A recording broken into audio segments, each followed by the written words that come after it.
Bonjour monsieur, j'aurais quelques questions sur la notion de limite d'une fonction numérique. Je trouve ça un peu difficile à comprendre. Bonjour. Oui, bien sûr. Qu'est-ce qui te pose problème? Oui, je n'arrive pas à bien comprendre la définition de la notion de limite, dite définition avec des epsilons. Alors, rappelle-moi cette définition. Oui monsieur, voilà. Soit A et L, deux nombres réels,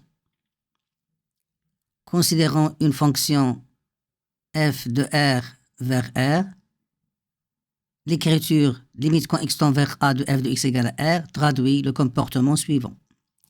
Un nombre réel epsilon strictement positif étant arbitrairement choisi, et ce aussi petit que l'on veut, alors toutes les valeurs de la valeur absolue de f de x moins L sont plus petites que ce réel epsilon dès que x est assez proche de petit a. En utilisant les quantificateurs, nous pouvons formaliser cette définition ainsi. On dit que f tend vers L quand x tend vers A, et l'on écrit limite quand x tend vers A de f de x égale à L si, quel que soit epsilon strictement positif, il existe alpha strictement positif tel que quel que soit x appartenant à d de f privé de A, la valeur absolue de x moins A inférieure à alpha implique que la valeur absolue de f de x moins L est inférieure à epsilon. C'est très bien, mais pour bien comprendre ce que tu as dit, on va le présenter par des intervalles pour visualiser la situation.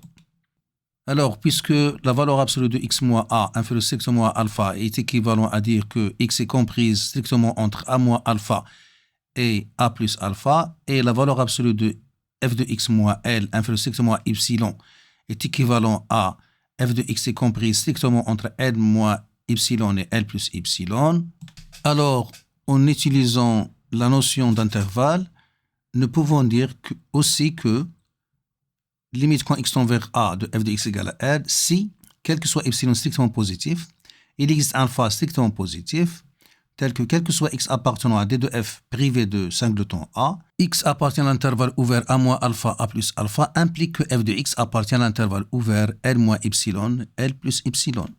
C'est-à-dire, en notant I alpha égale l'intervalle A moins alpha A plus alpha privé du singleton A, et J epsilon est égal à l'intervalle ouvert L moins epsilon, L plus epsilon, on a limite quand x tend vers A de f de x égale à L si, quel que soit epsilon strictement positif, il existe alpha strictement positif, tel que f de I alpha est inclus dans J epsilon. Oui, monsieur, mais ça reste trop théorique. Pouvez-vous, monsieur, me donner un exemple pour voir qu'est-ce qui se passe et donner un sens à tout ce que vous avez dit? Oui, bien sûr. Alors, considérons l'exemple suivant. Soit la fonction f définie sur R par f de x égale 2x carré moins 3x plus 1. Alors, montrons que limite quand x tend vers 2 de f de x égale à 3. C'est-à-dire, quel que soit epsilon strictement positif, il existe alpha strictement positif, tel que quel que soit x appartenant à d de f privé du singleton 2, la valeur absolue de x moins 2 inférieure strictement à alpha implique que f de x moins 3 est inférieur strictement à epsilon.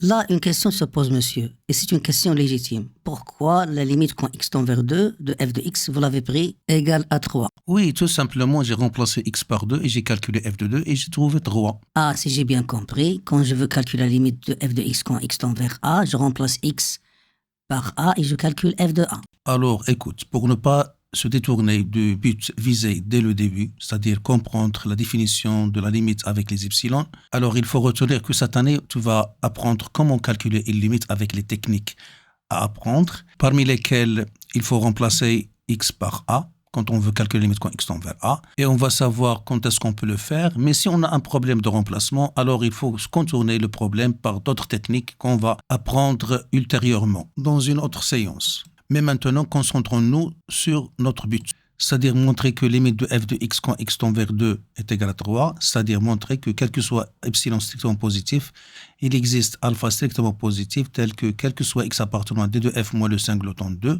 la valeur absolue de x moins 2 est inférieure strictement à alpha implique que la valeur absolue de f de x moins 3 est inférieure strictement à epsilon.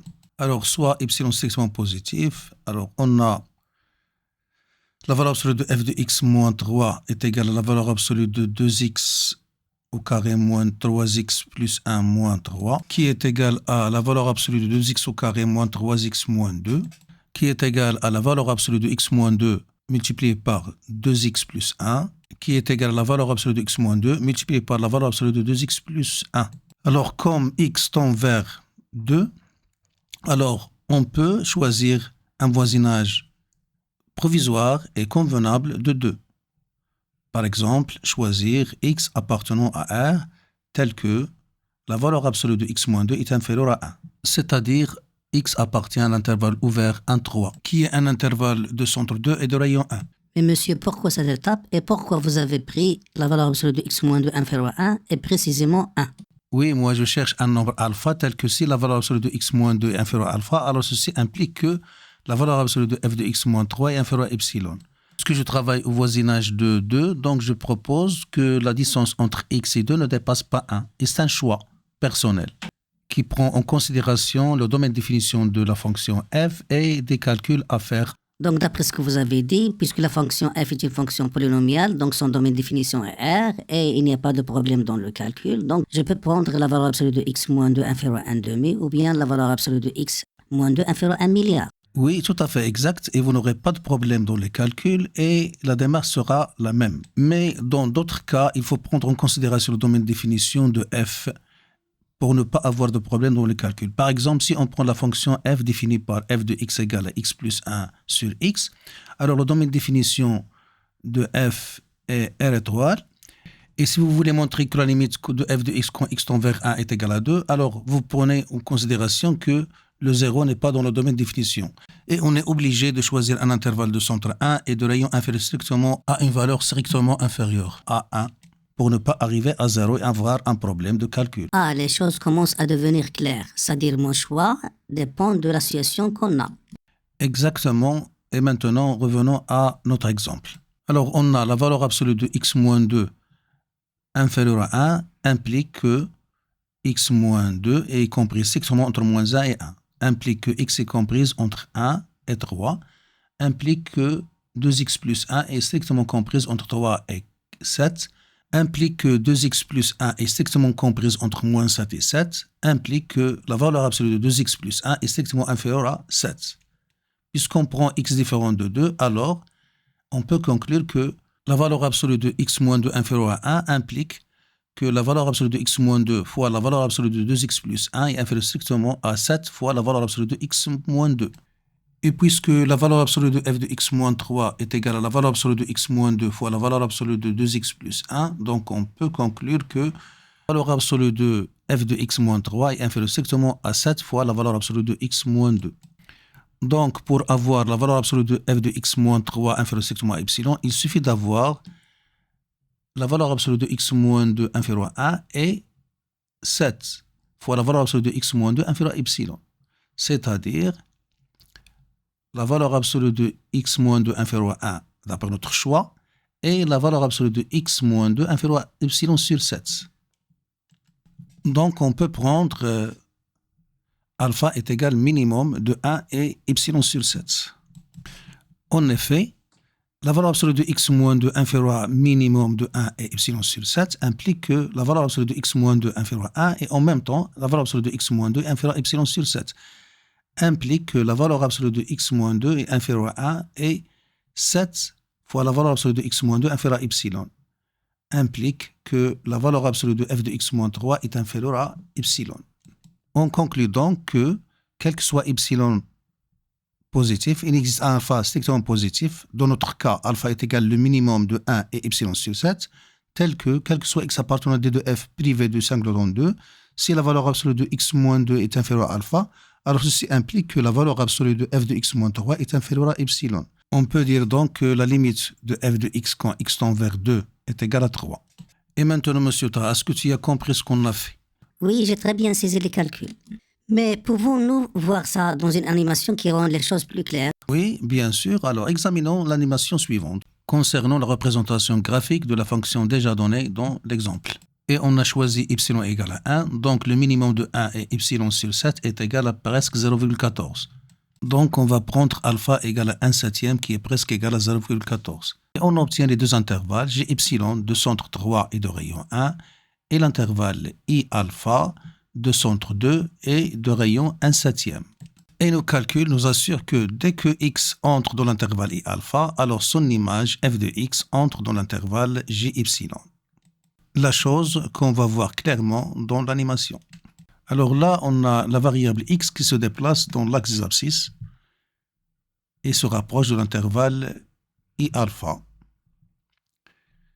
Et là, on a l'image f de x qui se déplace dans l'axe des ordonnées.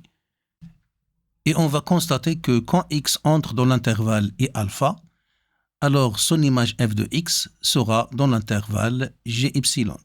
C'est-à-dire quand la distance entre 2 et x sera inférieure à 0,14, qui est 1 sur 7, alors la distance entre 3 et f de x sera inférieure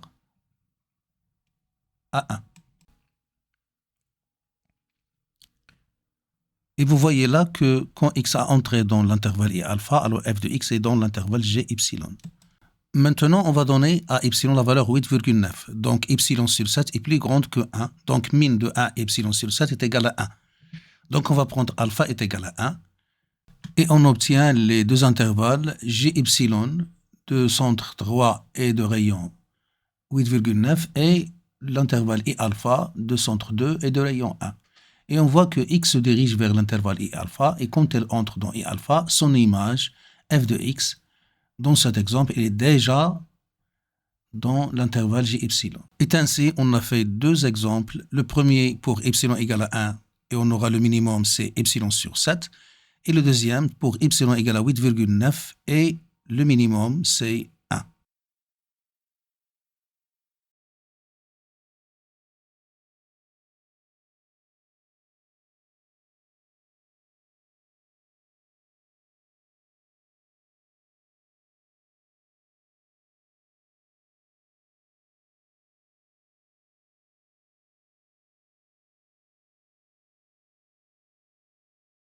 Voilà, on s'arrête là. J'espère que vous avez tiré profit. Je vous donne rendez-vous dans une autre vidéo si notre créateur le permet.